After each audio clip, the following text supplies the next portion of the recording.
자, 안녕하세요. 이정엽 변호사라고 합니다. 예, 여러분들은 저를 처음 보실 거예요. 처음 보실 텐데 제가 상법 강의를 처음 하는 건 아니에요. 여기 세무사 강의만 처음 할 뿐이지 상법 강의는 작년부터 뭐 계속 해왔어요. 그 메가 로이어스라고 로스쿨 학생들 대상으로 해서 변호사 시험 준비하는 학원에서 계속 해왔어요.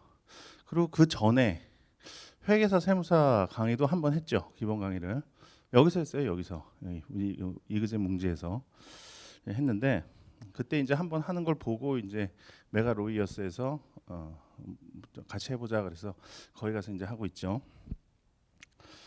그래서 처음은 아니고요. 뭐 강의하는 게 그렇게 낯설고 그렇진 않아요. 자, 우선 제 소개부터 좀 드려야 될 텐데 저는 지금 현직 변호사로 있고 그리고 강의도 그냥 계속 하고 있어요. 그리고 학교는 연세대학교 나왔고요. 나이는 뭐 40대 중반 정도 됐죠. 예. 자, 이제 뭐 상법 관련된 얘기를 좀 해야 되는데 그 우선 제가 이제 2년 전에 여기서 강의를 할 때 학생들이 하고 이제 그 밥도 같이 먹고 그러면서 얘기도 많이 나눠봤어요. 근데 상법을 암기 과목으로 분류를 해서 이렇게 그 출제 가능한 부분 이렇게 암기하는 방향으로 공부를 많이 하더라고요. 근데 제가 보기엔 그거는 바람직하지 않아요. 다른 과목은 그렇게 공부 안 하잖아요. 지금 뭐 세법이니 뭐 재무관리니 다른 과목은 그 이해를 바탕으로 해서 암기해서 응용하고 뭐 이런 식의 정식으로 공부를 하는데 상법은 그렇게 공부를 안 하려 그래요. 그냥 출제 가능한 내용들 그냥 막 외워갖고 그냥 문제만 풀려고 하는 그런 식으로 이제 공부를 하죠. 근데 왜 그런가 생각을 해보니까 이거를 이해할 수 있도록 강의를 해주시는 분이 안 계셨던 것 같아요. 우선 옛날부터 이제 회계사님들이 강의를 하셨고 법학 전공자 아닌 회계사님들이 이제 강의를 하셨고 뭐 근래에는 이제 법학 전공자가 하긴 하지만 또 변호사가 아닌 분들이 하시고 그러다 보니까 뭐 그냥 뭐 암기 위주로 강의를 한 것 같아요. 이해를 못 시켜준 거지. 그래서 그런 것 같은데 바람직하지는 않아요. 그래서 저는 상법도 다른 과목과에 준할 정도로 충분하게 이해가 될 수 있도록 강의를 진행을 할 거예요. 그리고 그렇게 해왔고 메가로이어스에서 그렇게 다 해와갖고 지금 그쪽에서는 뭐 저도 뭐 꽤 평이 좋아요. 뭐 상법 이해에 아주 뭐 도움이 많이 되는 강의다. 평이 상당히 좋은 편이에요. 그래서 그렇게 할 수 있어요. 지금 로스쿨 학생들은 민법의 기본 지식이 있고 지금 세무사 공부하시는 분들은 그렇지 않죠. 그런 차이는 있지만 상법을 이해하는 데 있어서 필요한 민법 지식이 그렇게 많지 않아요. 아주 조금 뭐 강의 시간으로 치면 막 1시간에서 2시간 분량 그 정도만 기초 배경 설명을 해드리면 그걸 그 밑바탕으로 해서 충분히 이해하면서 공부할 수가 있어요. 그거는 오늘 할 거예요. 오늘 강의 시간에 할 거고 그렇게 진행을 할 거예요. 자, 뭐 출제 계획이나 이런 거는 뭐 말씀을 드리지 않을게요. 저보다 뭐 더 잘하실 거고 지금 벌써 10월 달이니까 뭐 그거 뭐는 뭐 할 건 아닌 것 같아요. 자, 본격적으로 시작을 할게요. 우선 회사법을 들어가기 전에 우선 법학에 관한 기본적인 걸 말씀을 드릴게요. 우선 상법을 어느 정도 공부를 하셨기 때문에 이런 얘기 드리면 지금 쟤 뭐 하냐, 지금 뭐 출제 가능한 거나 얘기해 주지 뭐 저런 걸 하냐 그렇게 생각하실 수도 있는데 법에 관한 아주 기초적인 상식 이거는 뭐 법률 용어를 쓰지도 않을 거예요. 그냥 기초적인 것만 말씀을 드릴 테니까 오늘은 그냥 필기 같은 거 안 하셔도 되고 지금 기초 설명할 때 안 하셔도 그냥 들어보세요. 그냥 아침 방송에 무슨 상식 얘기 듣는다 생각하시고 그냥 들어보세요. 자, 우리가 이제 상법도 법이니까 이 법을 공부하는 건데 법이라는 게 구성이 이래요. 대체적으로 구성이 이렇게 돼 있어. 법 규정을 이렇게 보면 대체적으로 이러한 경우에는 이러한 효과가 있다. 이런 방식으로 규정을 해놔요. 법은 이렇게 규정을 하죠. 그래서 사람들이 사회생활을 하면서 어떠한 사건들이 발생을 하는데 이 사건에는 뭐 무슨 뭐 천재지변이 있을 수도 있는 거고 사람의 행위가 있을 수도 있죠. 뭐 행위가 많겠지. 사람의 행위가 있는 것 맞고 순수한 의미에서의 사건도 있을 거예요. 이런 거를 통틀어서 우리는 사실관계라는 표현을 많이 써요. 사실관계. 사람이 실생활에서 생활을 하면서 발생한 사실관계가 이 법에 이 경우에 해당하면 이 법은 어떠한 효과를 발생을 시켜줘요. 근데 그 효과라는 거는 거의 대부분이 권리 의무의 발생이에요. 권리 의무의 발생. 권리 의무의 발생, 변경, 소멸이에요. 그래서 이거를 법률에서는 법률 요건이라는 표현을 많이 쓰죠. 어떠한 요건에 해당하느냐 이런 표현을 많이 쓰고, 그리고 효과와 관련해서는 이거는 법률 효과라는 표현을 많이 쓰죠. 근데 이 법률 효과는 방금 말씀드린 것처럼 권리 의무의 발생, 변경, 소멸이에요. 대부분. 우리가 배우는 거는 이거죠. 이거. 요 부분이에요. 요 부분을 배울 건데 요 부분을 이해하기 위해서는 예를 많이 들죠. 그래서 사실관계를 예를 많이 들 거예요. 이러이러한 사실관계가 발생할 때 그러한 요 경우에 해당하고, 그리고 그 경우에 해당하면 이러한 권리 의무가 발생, 변경, 소멸한다는 법률 효과가 발생한다. 이런 식으로 이제 설명을 하겠죠. 근데 어쨌든 배우는 건 요거예요. 자, 핵심은 법에서 적었는데 핵심은 여기서 권리 의무의 발생이라고 그랬어요. 권리 의무. 그럼 우리가 법에서 인정하는 권리 의무는 여러 가지가 있는데 우리가 이제 상법을 공부하면서 알아야 되는 가장 그 중요한 권리는 두 가지가 있어요. 가장 중요한 건 채권이고, 그 다음에 이제 물권이라는 것도 있죠. 근데 상법을 공부하면서, 회사법을 공부하면서는 물권은 그렇게까지 중요하진 않아요. 하지만 알긴 알아야 돼요. 왜냐하면 뒤에 뭐 질권 얘기도 나오고 그러거든요. 주식에다 질권을 설정한다 뭐 이런 얘기도 나오고, 뭐 양도담보를 설정한다 이런 얘기도 나오고 하기 때문에 기초적인 개념은 알고 있어야 돼요. 그러면 채권이 뭐냐? 채권이 뭐냐? 채권이라는 거는 상대방, 상대방에 대해서 어떠한 행위를 해달라고 청구할 수 있는 권리예요. 청구할 수 있는 권리. 정확한 표현은 아니에요. 어떠한 사람에 대해서 어떠한 행위를 해달라고 청구할 수 있는 권리다. 물론 채권과 청구권이 동일한 개념은 아니에요. 청구권은 채권의 여러 가지 효율의 채권의 전체 중에서 한 90%의 비중을 차지하는 한 부분일 뿐이야. 청구권은.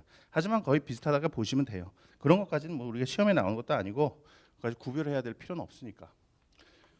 어떠한 행위를 해달라고 요구할 수 있는 권리다. 청구할 수 있는 권리다. 그게 채권이에요. 그럼 물권은 뭐냐? 사람에 대한 권리가 아니에요. 물건에 대한 권리야. 물건에 대한 권리. 물건을 직접적으로 지배할 수 있는 권리죠. 물건을 직접적으로 사용, 수익, 처분할 수 있는, 사용, 수익의 수익 처분의 전부 또는 일부를 할 수 있는 권리가 물건이죠. 이렇게 설명을 드리면은 이해가 잘 안 갈 거예요. 예를 들어서 설명을 드려야죠. 예를 들어서 갑이라는 사람하고 을이라는 사람하고 매매 계약을 체결을 해요. 매매 계약. 우리가 많이 하죠. 우리 지금 다 당장 밑에 나와서 편의점 가서 사이다를 하나 사 먹는 것도 매매 계약을 체결하는 거잖아요. 매매 계약은 하나의 채권 발생 원인 중에 하나인데, 갑이라는 사람이 청약을 하고 을이라는 사람이 승낙을 하면, 그러면 매매 계약은 체결이 돼요. 그러면 청약과 승낙은 뭐냐? 예를 들어서 갑이 소유하고 있는 토지가 하나 있어요. 그거를 을이 소유하고 있는 토지가 하나 있어. 그러면 갑이 을한테 매매 계약에 청약을 하죠. 뭐라고 해? 뭐 어떻게 하죠? 너 나한테 토지 팔아라. 이렇게 청약을 하죠. 청약을 해요. 그럼 거기에 맞춰서 을이 그래? 내가 너한테 토지 팔게 라고 승낙을 하면 매매 계약이 체결이 되는 거고, 이 매매 계약의 체결이라는 것은 하나의 사실관계에 해당해요. 그래서 이 사실관계, 매매 계약의 체결이라는 사실관계를 민법이라는 법에 대입을 하면 법률 효과로서 권리 의무가 발생을 하죠. 그럼 권리 의무 어떻게 발생을 할까요? 가장 기초적인 거. 갑은 을로부터 을 소유의 토지를 샀어요. 그러면 어떤 권리가 발생할까요? 을한테 네 토지의 소유권 나한테 이전해줘라고 청구할 수 있는 권리가 생겨요. 그게 하나의 채권이죠. 이게 소유권 이전 청구권이에요. 소유권 이전해달라고 요구할 수 있는 권리. 이게 발생을 해요. 갑한테는. 그러면 거기에 대응해서 을은 당연히 소유권을 이전해야 줄 의무가 발생을 하겠죠. 근데 이 권리, 이거 뭐예요? 채권이에요. 채권. 토지에 관해서 매매 계약이 체결돼서 뭔가 권리를 취득했지만 그 권리는 토지에 대한 권리는 아니야. 아직까지는. 그 권리는 을이라는 사람에 대해서 네 소유의 토지 나한테 소유권 이전해줘라고 요구할 수 있는 채권에 불과하다고 아직까지는 그래요. 그리고 을은 갑에 대해서 어떤 권리를 취득하겠어요? 여기 대응해서 이건 갑에 걸리고 을은 어떤 권리를 취득하겠어요? 내가 소유권 내 토지 소유권 너한테 이전해 줄 테니 너 매매 계약에서 정한 매매 대금 나한테 지급해 줘. 돈 줘라고 할 수 있는 권리가 생긴 거죠. 매매 대금 지급 청구권.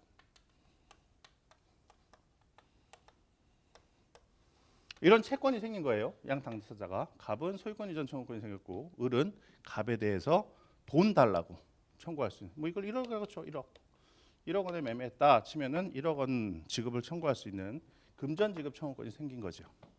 이건 채권이기 때문에 아직까지 갑이 갖고 있는 돈에 대해서는 아무런 권리가 없어요. 을은 갑에 대해서 갑이라는 사람에 대해서 돈 1억 원 줘라고 요구할 수 있는 권리만 생긴 거예요. 둘 다 채권이에요. 그러면 물권은 언제 생기냐? 갑은 지금 을 소유의 이 토지를 그냥 A 토지라고 할게요. A 토지의 소유권을 취득하고 싶어서 을과 매매 계약을 체결했단 말이야. 그러면 이 소유권 취득해야 될 거 아니에요. 그럼 언제 소유권을 취득을 해요? 물권 변동은 언제 일어나냐고. 매매 계약 체결을 통해서 채권의 발생이라는 효과는 발생을 했어요. 그러면 물권의 변동은 언제 발생을 해요? 이게 언젠가 얘 소유가 일로 넘어가야 될 거 아니에요. 언제 발생하냐고. 등기, 그렇죠. 등기. 물권 행위를 하고 등기를 하면 그러면은 소유권이 갑에게 넘어가요. 등기를 하면. 근데 이제 등기가 필요한 건 이제 부동산인 경우에 그런 거고, 만약에 동산이다, 뭐 편의점에서 사이다를 하나 샀다 이런 경우에는 인도만 해도 물권 변동은 일어나죠. 이렇게 물권 변동이 일어나요. 근데 이 물권은 채권보다 훨씬 강한 권리예요. 물권이 훨씬 좋은 거야, 채권보다. 어떤 면에서 그럴까요? 결국 이런 생각을 해보면 갑이 소유권 이전 등기 청구권을 갖고 있으면 결국 소유권 취득할 수 있는 거 아닌가? 그러면 물권이랑 뭐 다를 바가 없지 않나?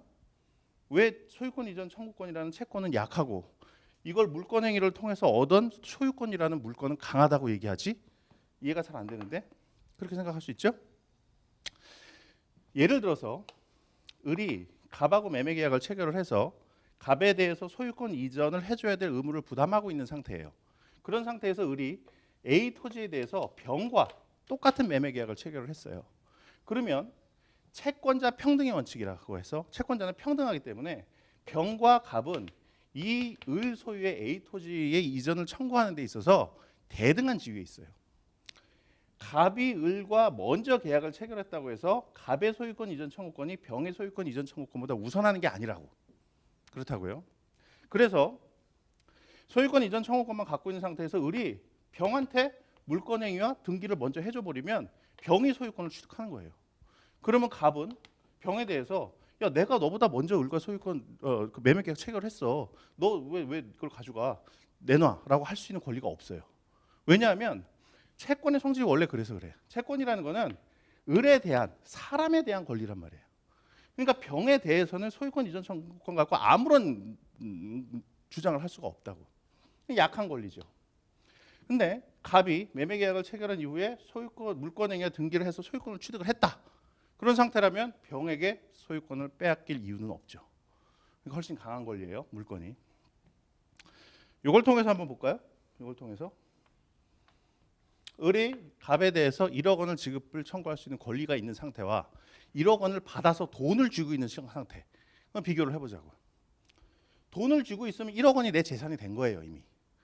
1억 원 지급 청구를 해서 갑이 이미 이행을 했어. 그래서 1억 원 줬어. 그래서 을이 1억 원 쥐고 있으면 그 1억 원이라는 돈에 대해서는 을은 절대적인 권리를 가져요. 그거는 뭐 자기께 완전히 된 거야. 근데 갑의 재산이 2억밖에 없는데 을은 갑에 대해서 1억 원 매매 대금 지급 청구권을 갖고 있고 갑의 다른 채권자들이 있다. 갑의 다른 채권자 K라는 사람이 있어서 갑에 대해서 3억 원의 채권을 갖고 있는 사람이 있다. 이런 상황이면 어떻게 될까? 갑의 재산 2억밖에 없는데 을은 갑에 대해서 1억 원 지급 청구권을 갖고 있고 K는 갑에 대해서 3억 원 지급 청구권을 갖고 있을 때 이럴 때는 어떻게 되겠어요? 얘하고 채권 금액의 비율에 따라서 2억 원을 나눠 가져요. 그럼 어떻게 되겠어요? 3대1 비율로 나눠 갔죠? 그럼 얘가 1억 5천 받아가고 얘는 5천밖에 못 받아간다고. 그러니까 채권만 갖고 있는 상태에서는 아직까지는 불안해요. 얘 재산이 얼마 있는가에 따라서 이 채권이 실현이 될 수도 있고 안 될 수도 있단 말이에요. 그러니까 돈을 받았을 때 권리, 물권적인 권리라고 할 수 있겠죠. 그건 뭐 돈에 대해서는 물권이라는 뭐 이렇게 표현이 정확하지는 않지만 어쨌든 물권적인 지위에 있는 거죠. 그건 이미 받은 상태. 이 상태의 지위보다 채권적인 지위는 아주 약한 거예요. 여러 가지 채권자 평등의 원칙이라든가 뭐 기타 여러 가지 이런 것 때문에. 그래서 우리는 뭐 이렇게 간략하게 설명을 들었는데 채권이라는 개념하고 물권이라는 개념은 기본적으로 알고 있어야 된다. 채권은 사람에 대한 권리로서 사람에 대해서 일정한 행위를 청구할 수 있는 권리다. 물권이라는 것은 물건에 대한 권리로다. 물건의 가장 대표적인 게 이제 소유권이죠. 나중에 이제 질권이라는 것도 나와요. 자, 요게 이제 실체법의 가장 기본적인 내용들이죠. 상법을 이해하는 데 필요한 민법 지식 뭐 요 정도면은 적당히 이해할 수 있어요. 자, 그러면 이제 두 번째로 우리가 이제 권리를 실현을 해야 되는데 권리 실현은 소송을 통해서 하죠. 재판을 해서 해요. 재판을 받아갖고 권리를 실현을 하는데 그 재판을 받는 절차는 두 가지 절차가 있어요. 권리 의무를 확정하는 절차가 있어요. 권리 의무를 확정하는 재판 절차가 있고 그 다음에 확정된 권리 의무를 집행하는 절차가 있어요. 집행하는 절차. 자, 예를 들어서 갑이 을한테 돈을 1억 원을 빌려줬어요. 돈을 1억 원을 빌려줬어요. 이것도 하나의 사실관계고 사건이죠. 금전소비대차 계약이 체결된 거예요. 하나의 사건이고 금전소비대차 계약 체결이라는 행위를 한 거예요. 그러면은 민법에 대입을 하면 법률 효과가 발생을 하겠죠. 민법은 소비대차 계약이 체결된 경우에 법률 효과로서 뭘 규정을 해놨을까요? 금전 차용인이 금전 대여자에게 차용금을 반환해 줘야 될 채무를 부담한다라는 효과를 규정해 놓고 있죠. 당연한 거 아니겠어요? 돈 빌렸으면 갚아야지. 갚아야 될 의무가 있는 거죠. 그 의무 뭐 아주 당연한 얘기를 지금 하고 있는 거예요. 그 의무 그거를 이제 저 공식에 그냥 대입을 하는 거죠. 그러면 을은 대여금 반환 채무를 부담해요. 대여금 반환 채무. 그리고 얘는 대여금 반환 채권을 취득하겠죠. 빌려준 돈 1억 원 돌려줘라고 청구할 수 있는 권리를 취득을 하죠. 이거는 여기서 본 거예요. 근데 을이 안 주면 어떻게 해요? 을이 안 주면 갑은 이제 어떻게 해야 될까요? 때려갖고 뺏어? 그러면 안 되잖아요. 그러면 안 되지. 소송을 걸어야죠. 소송을 걸어요. 소장에다가 뭐 그렇게 쓰죠. 피고는 원고에게, 피고 을은 원고 갑에게 금 1억 원 및 이에 대한 언제부터 언제까지 지연손해금을 지급을 하라. 연 몇 퍼센트에 의한 지연손해금을 지급하라. 그리고 이제 거기다 그 이유를 쓰죠. 내가 언제 몇 월 며칠 날 갑에게 돈을 빌려줬습니다. 판사님. 이렇게 이 돈을 빌려줬으니 나한테 돈을 갚아야 되는 게 맞습니다. 판사님이 좀 갚으라고 좀 해주세요. 이렇게 해서 쓰죠. 그리고 거기에 쓰기만 하면 안 돼. 그럼 판사가 야, 갑, 네 말이 진짜인지 가짜인지 증거 대봐. 이렇게 나오죠. 갑의 말을 다 믿어주지 않거든, 판사는. 그럼 갑은 거기에 대해서 1억 원을 빌려주면서 받아놨던 차용증 같은 거를 증거로 첨부를 해야 돼요. 그래서 갑이 이 권리 의무 확정 절차라는 재판 절차에서 해야 될 일은 우선 주장을 하고 내가 돈 얼마 몇 년 몇 월 며칠 을에게 돈 1억 원을 빌려줬으니 을은 나에게 그 대여금을 반환해 줘야 될 의무가 있습니다. 판사님. 이런 주장을 해야 되고 그 주장을 뒷받침해 줄 수 있는 증거를 제출을 해야 돼요.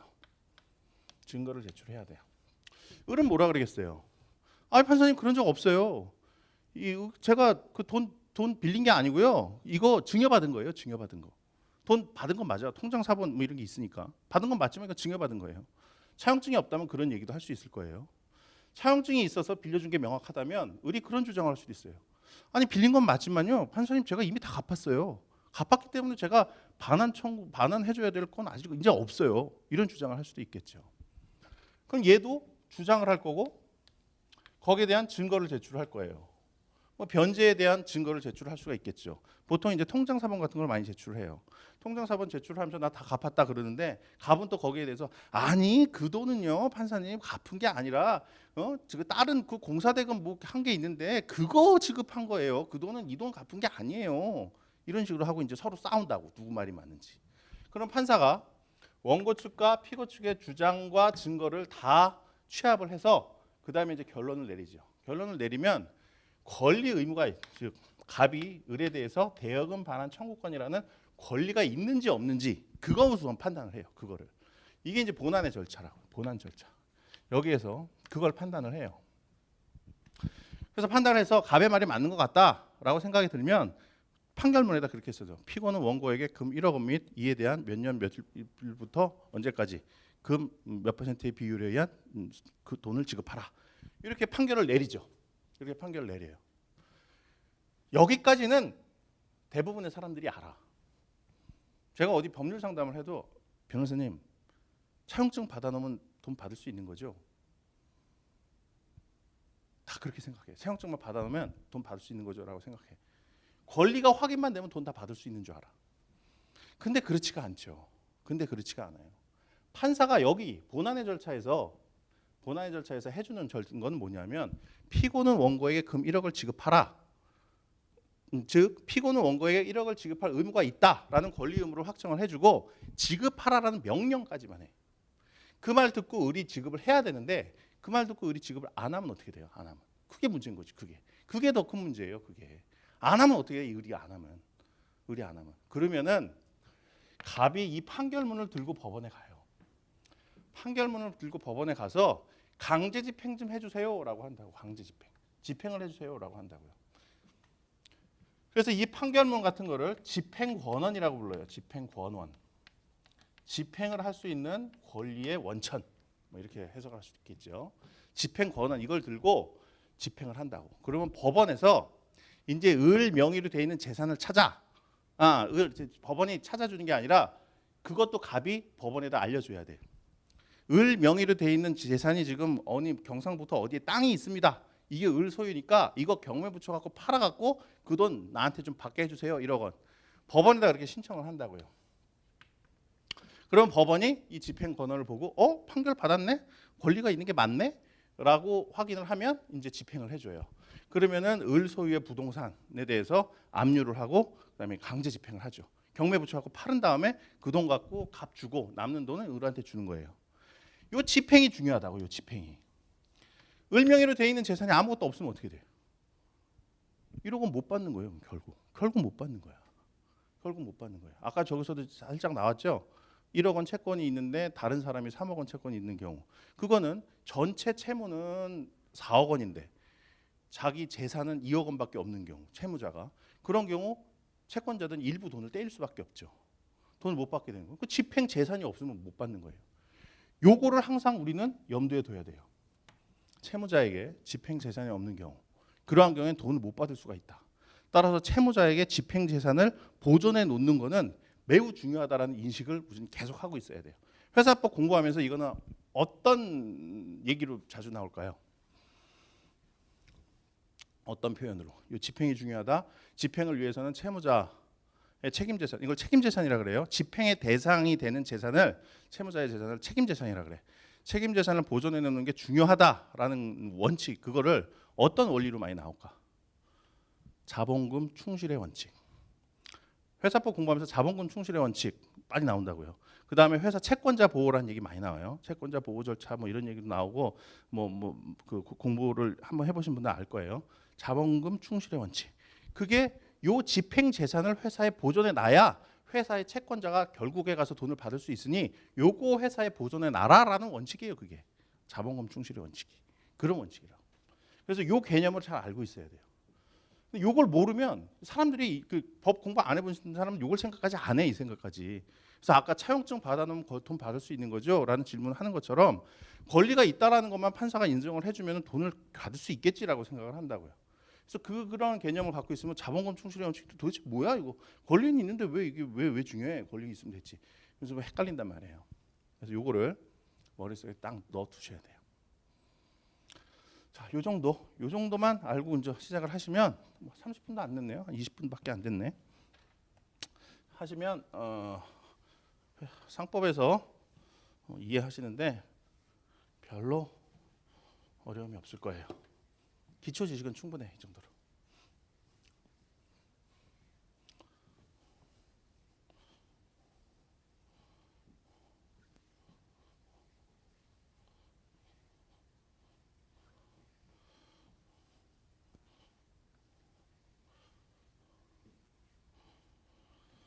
자, 그리고 본격적으로 들어가기 전에 또 한 가지를 해요. 저는 또 한 가지를 해요.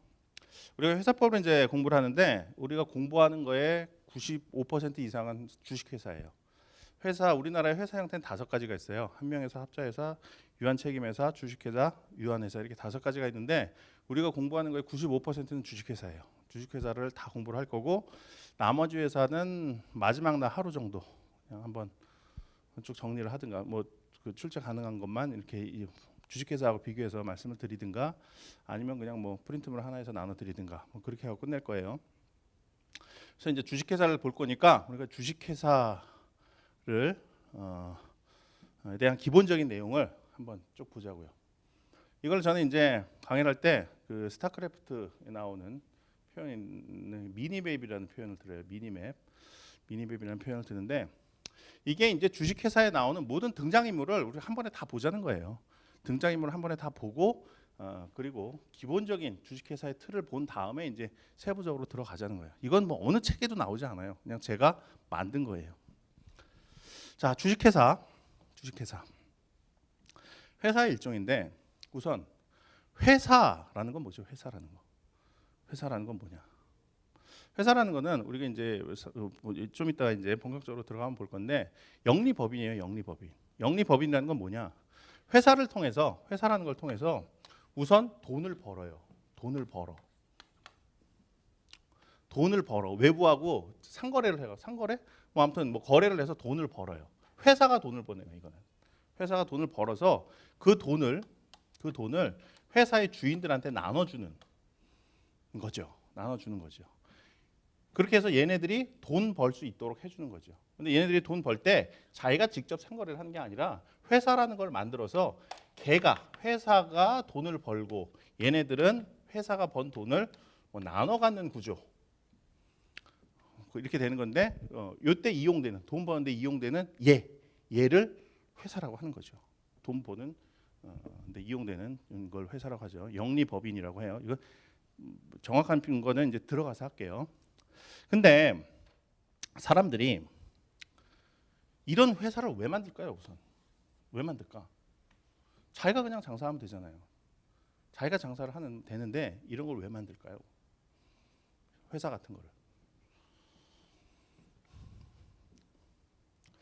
가장 기본적인 거는 여러 가지 있겠지만 가장 기본적인 이유는 대규모 자금이 필요하기 때문이에요. 혼자 장사를 하려면 당장 뭐 집에서 갖고 있는 돈이 뭐 10억 이상 있는 사람 잘 없잖아요. 근데 내가 자동차를 제조업 판매하는 회사를 하나 하고 싶다. 자동차 제조업을 한번 해보고 싶다. 그러면은 내가 가진 돈, 집 팔고 땅 팔고 다 해도 자동차 제조하는 공장 설립해 갖고 하기가 어렵다고요. 그러니까 많은 사람들의 돈을 모아야 돼. 많은 사람들의 돈을 모아야 되는데 그 모아서 장사를 하는, 모아서 사업을 할 수 있는 도구가 회사가 된다고요. 그 중에서 대규모 회사에 가장 적합한 회사 형태가 주식회사예요. 자, 그래서 주식회사는 돈을 가진 사람, 여러 사람들로부터 돈을 모아요. 이 그림은 앞으로 매 시간 이용할 거니까 그려두시는 게 좋을 거예요. 사람들이 돈을 모아요.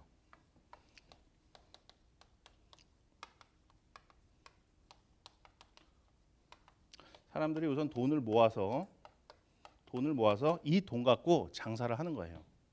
근데 주식회사라는 거는 이 돈 모은 사람들, 돈 낸 사람들을 회사의 주인인데 이 돈 낸 사람들이 회사의 주인인데 회사의 주인을 우리 상법에서는 사원이라고 표시를 해요. 사원이라고.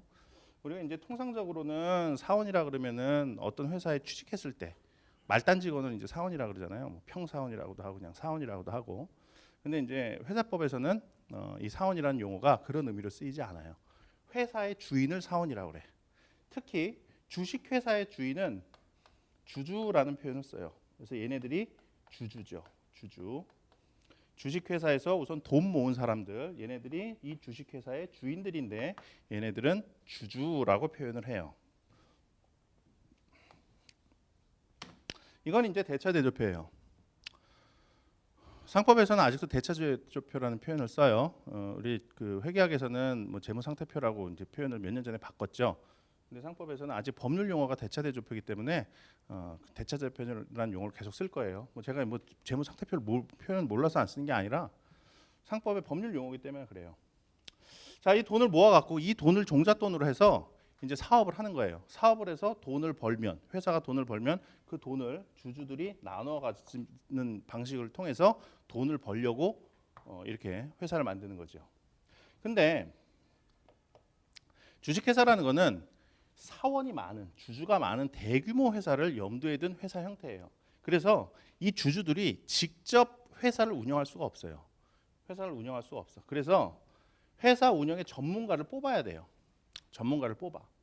이 주주들은 평상시에는 이 회사와 관련해서 뭔가 업무 집행을 한다든가 뭔가를 하지 않아요.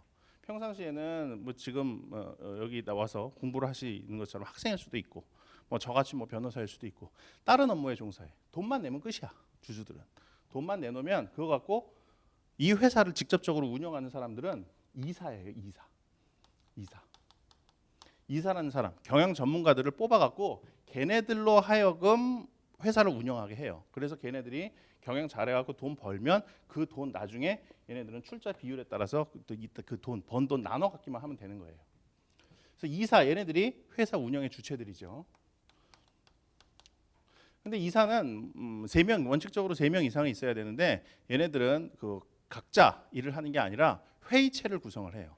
회의체를 구성을 해서 다수결로 회사 운영에 관한 의사결정을 한다고요.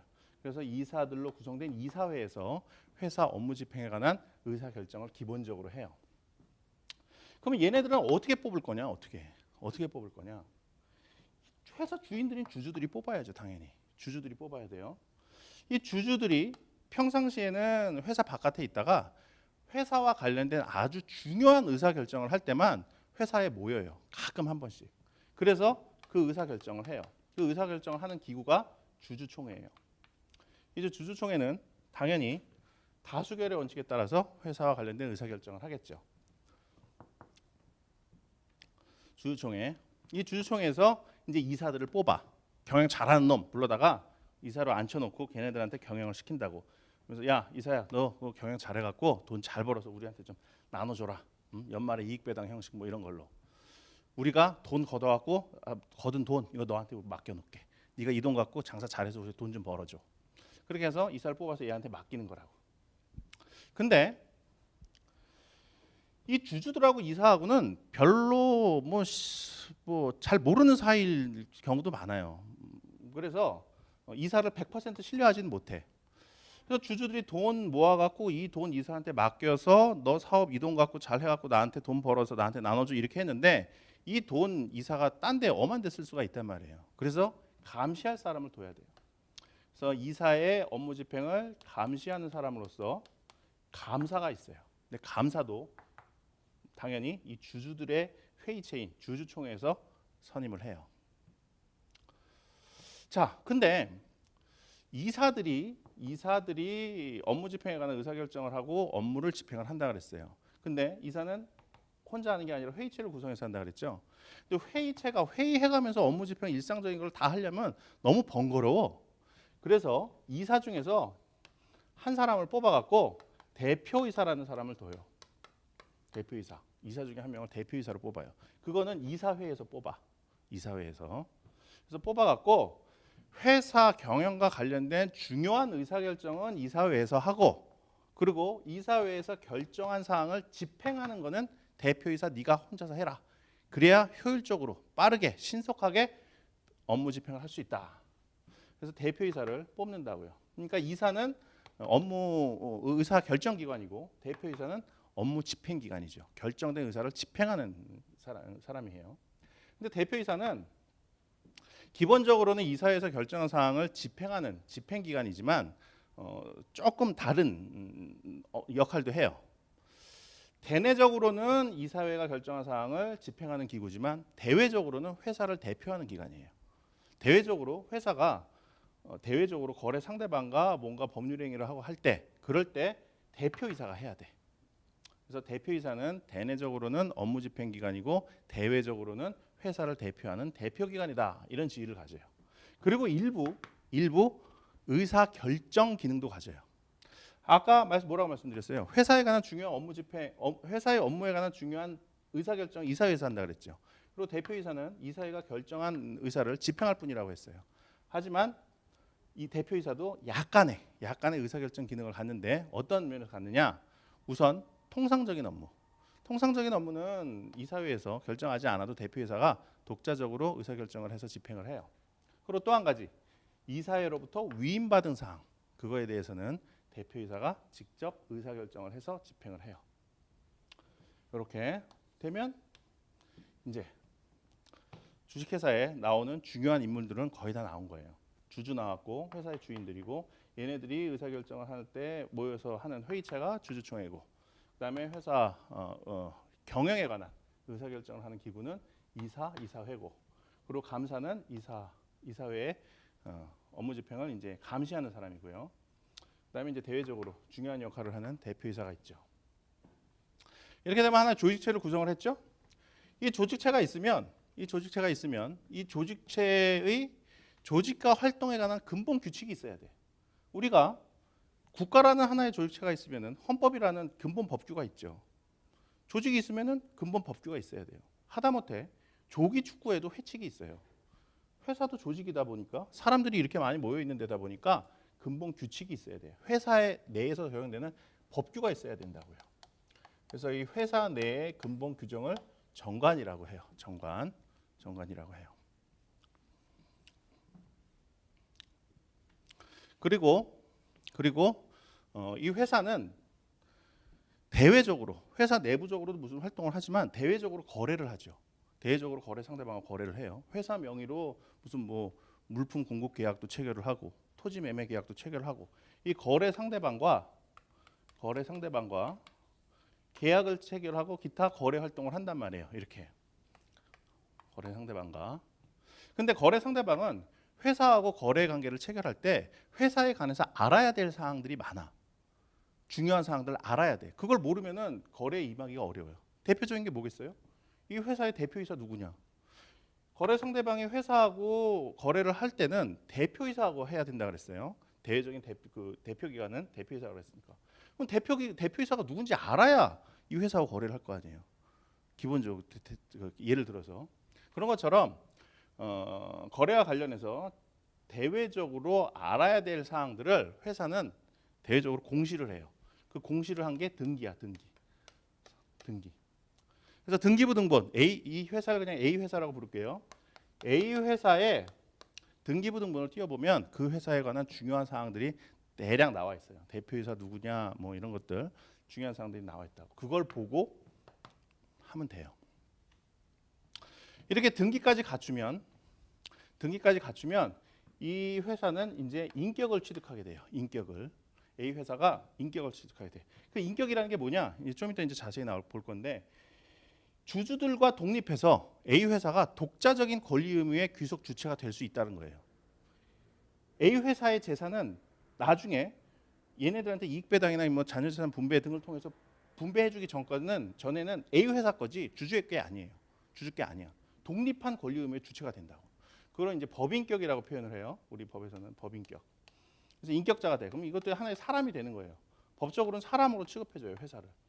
물론 뭐 이런 눈, 코, 입은 없지 실제로는. 근데 이렇게 그냥 그림은 이렇게 그리는 거예요. 이렇게 되면 이제 회사가 이제 거래를 하는 거죠, 대외적으로. 근데 여기서 끝나는 게 아니에요. 이 주주의 지위 있잖아요, 주주의 지위.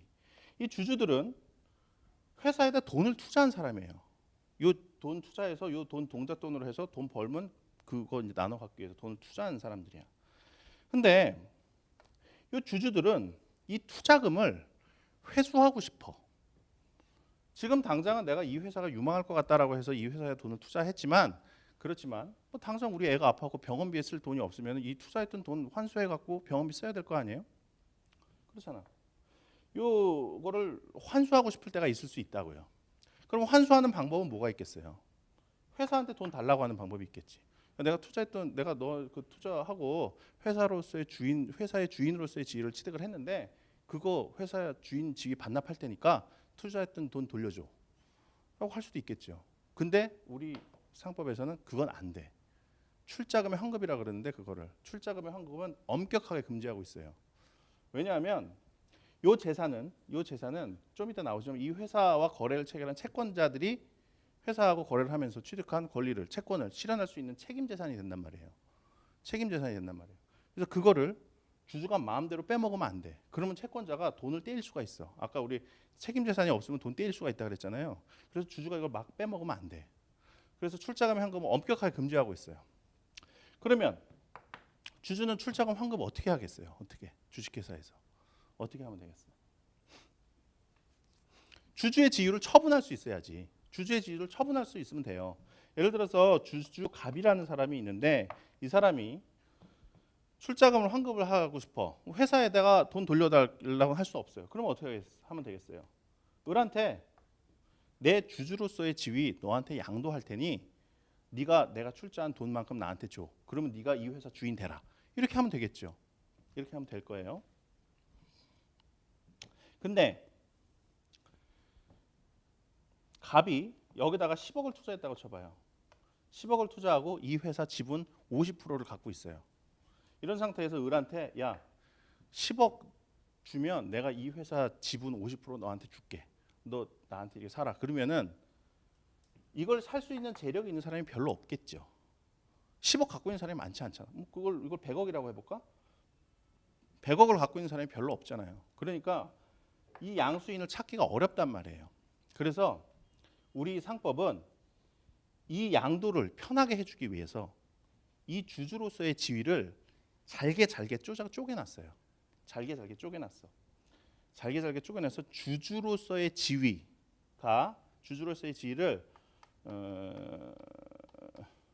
잘게 쪼개놔서 그 하나의 작은 지분 그거를 주식이라고 불러요. 주식이라고 불러요. 그래서 100억을 투자해 갖고 이 회사의 주식 10,000주를 갖고 있는 사람, 10,000주. 이 회사가 발행한 주식 전체는 20,000주예요. 그런 상태에서 100억을 투자하고 10,000주를 갖고 있는 사람. 이 사람은 이 회사 지분 50%를 갖고 있죠. 하지만 이 10,000주라는 거는 이 회사 주주로서의 지위, 주인으로서의 지위를 20,000개로 쪼개놓은 하나의 주식들. 그 주식들 10,000개를 갖고 있다고 얘기할 수도 있어요. 주식 10,000개. 이걸 지분 복수주의라고 불러요. 50% 지분 하나를 갖고 있는 걸 지분 단일주의라 그러고 그 주식 하나를 지분 하나로 봐서 그거를 10,000개를 갖고 있다고 보는 거는 지분 복수주의라고 불러요. 그래서 이렇게 쪼개놨어요. 이렇게 쪼개놓으면 뭐 어떤 면이 좋겠어요? 주주가 회사 주인으로서의 지위, 즉 주식을 양도하기가 편해져요. 이거는 이렇게 해놓으면은 1억 원 갖고 있는 사람 100명한테 이거를 1,000주씩 팔면 돼. 양도하기가 쉬워지죠. 양도하기가 쉬워진다는 건 무슨 얘기예요? 양도하기가 쉬워진다는 건 출자금을 환급하기가 쉬워진다는 얘기예요. 출자금을 환급하기 쉽게 해준 이유는 뭐가 있을까요? 이거는 투자 유치를 쉽게 하기 위해서요.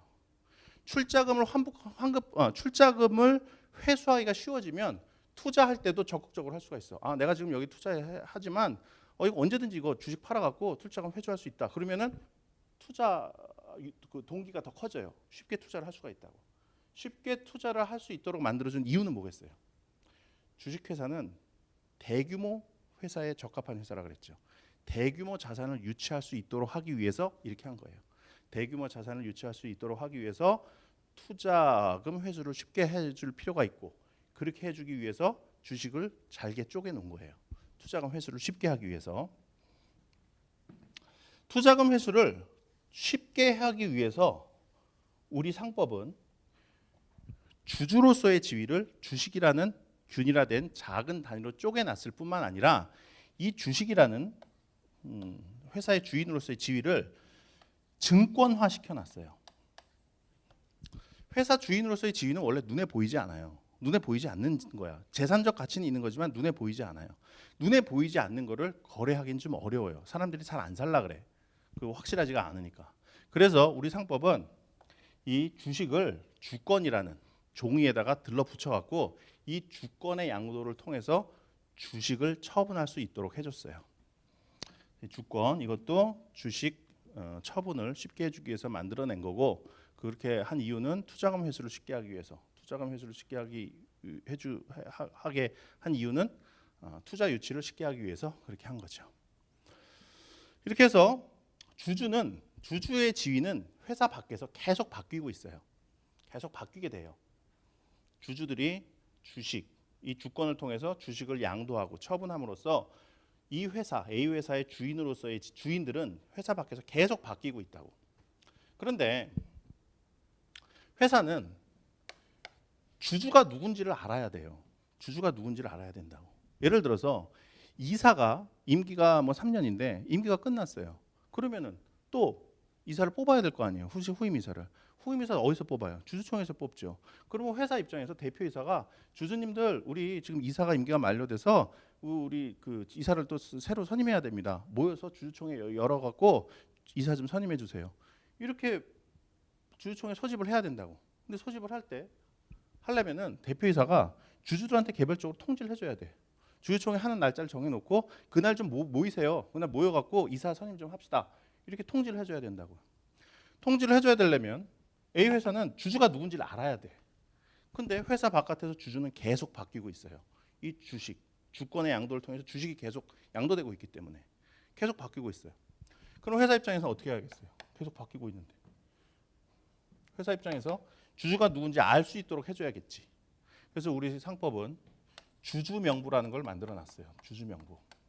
주주명부라는 걸 만들어 놓고, 야 주주들아 너 바깥에서 계속 변동되고 있지? 주식 취득해서 주주가 되면 회사 와갖고 여기다가 이름 적어놓고 가. 이름 적어놓고 가야 우리가 뭐 이사 선임을 한다든가 해서 주주총회 소집할 때, 아니면은 연말에 이익 배당을 해줄 때 주주가 누군지 파악할 때 요 주주명부에 있는 사람만 우린 주주로 간주해 줄 거야. 여기다 이름 안 적어놓으면 주식 양수해갖고 주주가 됐더라도 주주로 취급 안 해준다. 이런 명부예요. 이게 그런 명부가 있어. 그걸 주주명부라고 해요. 그래서 주주가 주식을 양도해서 새로운 주주가 되면, 을은 회사에 가갖고 주주명부에다 자기 이름을 적어야 돼. 갑은 이제 주주가 아니고 을이 주주입니다. 이렇게 적어야 돼. 그래야 이익 배당을 해줄 때나 주주총회 소집을 할 때나 이럴 때 회사로부터 주주로서 취급을 받을 수가 있어요. 주주명부 이거 계속 와서 이름 적어달라 그러고, 이름 적어달라 그러고 바꿔달라고 써달라고 이러면 회사에서 경영해야 되는데 이거 이름 적어주고 있으면 번거롭잖아. 주주는 계속 바뀌니까. 그래서 회사는 이 주주명부 관리 업무를 다른 사람한테 맡길 수가 있어요. 그래서 주주명부 관리 업무만 맡아서 하는 사람을 명의개서 대리인이라고 불러요. 명의개서 대리인은 회사를 위해서 주주명부 관리 업무만 대행해 줄 수가 있어요. 이렇게 보면 회사 내부적으로 등장하는 인물은 거의 다 본 거예요. 요 개념, 여기 이제 회사 내부적으로는 얘네들만 등장을 하는 거야. 그리고 회사 바깥에서 자주 나오는 사람들이 있는데 그 중에 한 명이 이제 이 거래 상대방이죠. 거래 상대방. 회사 바깥에 있는 사람이니까 노란 글씨로 쓸게요. 거래 상대방. 그리고 여기서 주식회사와 관련해서 자주 등장하는 인물이 또 있어요. 근데 그게 누구냐? 채권자. 회사에 대해서 채권을 갖고 있는 사람.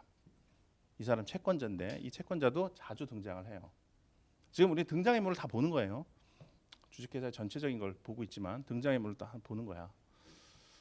이 채권자는 회사에 대해서 채권을 갖고 있는 사람이죠. 근데 어떻게 채권을 갖게 됐느냐? 회사하고 영업 거래를 하면서 매출 채권을 갖고 있다. 뭐 이런 사람도 채권자예요. 하지만 우리가 상법을 이해하는 데 있어서는 여기서 채권자라고 하면 회사에 대해서 장기 영업 자금을 대여해 준 은행 정도를 생각하시면 돼요. 그게 쉬워요. 은행을 생각하시는 그게 이해하기가 쉬워. 은행을 생각하세요. 그리고 여기에는 이제 사채권자도 있을 수 있죠. 사채권자. 그리고 주로 이제 은행을 생각하면 되지만 사채권자도 채권자 안에 들어가요. 그래서 사채권자도 같이 봐주세요. 자,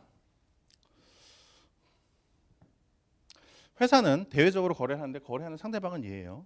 그리고 이제 얘하고도 거래를 하죠. 뭐 돈 빌려갖고 뭐 거래를 하는 거니까. 그리고 이 여러 가지 이렇게 뭐 뭘 하는데 뭐 회사법에서 뭘 하는데 여기서 의사 결정을 하는 사람들이 있죠. 대표적인 게 누구예요? 추주총회, 이사회, 대표이사. 얘네들이 회사와 관련해서 의사 결정을 하겠죠. 그리고 뭐 여기서는 뭐 사채권자 집회 뭐 이런 것도 있지만 이건 지역적인 거니까 우선 빼고. 그리고 채권자도 뭔가 의사 결정을 해요. 근데 얘네들 사이에서 그 의사 결정을 누구한테 맡길 것인가에 대해서 적합하지 않은 부분이 있어. 그런 경우가 간혹 있어요. 그건 이제 공부하면서 이제 계속 나올 거예요. 그런 경우가 있을 때마다 중립적인 위치에서 의사 결정을 해줄 필요가 있는 경우, 그러한 경우에 등장하는 사람이 이 법원이에요. 이 법원은 거래를 하면서 소송이 붙으면은 뭐 당연히 등장을 하겠죠. 근데 상법에서 나오는 법원은 뭐 그런 걸 얘기하는 게 아니라 얘네들 의사 결정을 하면서 뭔가 좀 중립적으로 입장에서 결정을 해줘야 될 필요가 있을 때가 있어. 그럴 때 법원이 나서 갖고 좀 해주기도 하고 그래요. 이건 구체적인 건 이제 계속 나오니까 그때 보시면 되는 거고요. 어쨌든 등장인물이 이렇게 있어요. 그래서 앞으로 이제 회사법을 9일에 걸쳐서 이제 공부를 할 텐데 주식회사 관련해서 한 8일 정도를 할 거예요. 그래서 다 이거 갖고 이 개념 갖고 엎어치고 매치고 다 할 거예요. 요거 갖고 엎어치고 매치고 할 거예요. 그래서 요 그림을 그려 놓으세요. 이거는 그 로스쿨 학생들 강의할 때는 아주 유용한 그림이라고 아주 좋아들 하는 그림이에요. 아주 좋아요. 잠시 쉬었다 갈게요.